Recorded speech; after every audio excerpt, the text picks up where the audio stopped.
गोलू और चिड़ियाघर, एक दिल छू लेने वाली कहानी। आज इतवार है और खुशी के मारे गोलू सारे घर में इधर से उधर कूद रहा है। आज पापा ने उसके साथ चिड़ियाघर जाने का वादा जो किया है। तभी उसे अपने भैया की आवाज़ सुनाई दी, गोलू जल्दी से इधर आओ, तुम्हारा दोस्त पिंटू आया है। पिंटू का नाम सुनते ही गोलू कमरे के बाहर दौड़ा। पिंटू के हाथ में एक किताब थी। गोलू बोला, ये क्या कहानियों की किताब है? पिंटू हंसते हुए बोला, ये तो जानवरों की किताब है। इसमें बहुत सारे जानवर उनके नाम के साथ दिए गए हैं। सच? तब तो मैं इसे आज चिड़ियाघर में लेकर जाऊंगा। ठीक है, मैं शाम को आऊँगा, तब मुझे बताना कि तुमने कौन कौन से जानवर देखे। पिंटू मुस्कुराते हुए बोला।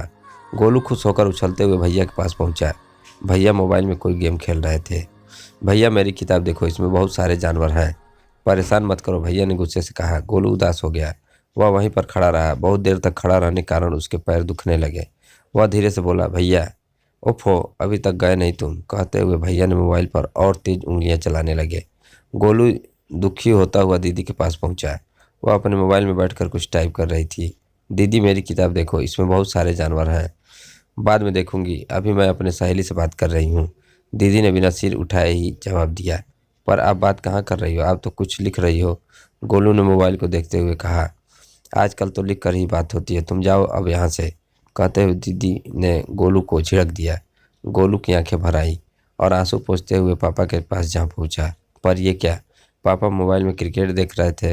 वह पापा के पास जाकर खड़ा हो गया। तभी पापा ने उसे देखा और बोला, अरे गोलू, इतना चुपचाप क्यों बैठे हो? गोलू की आंखें डबडबा गई। वह बोला, आपने आज चिड़ियाघर चलने को कहा था, फिर कभी चलेंगे, आज बहुत बढ़िया मैच चल रहा है। गोलू बहुत देर तक चुपचाप बैठा रहा, फिर बोला, पापा चिड़ियाघर कहा ना कि फिर कभी दिखा लाऊंगा। पापा ने झुंझलाते हुए कहा, मुझे वापस मत लाना पापा, इस घर में मुझसे कोई बात नहीं करता है। आप मुझे चिड़ियाघर में ही छोड़ आओ पापा।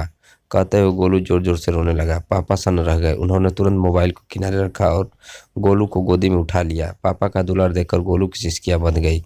गोलू का रोना सुनकर भैया, दीदी और मम्मी भी वहां आ गए।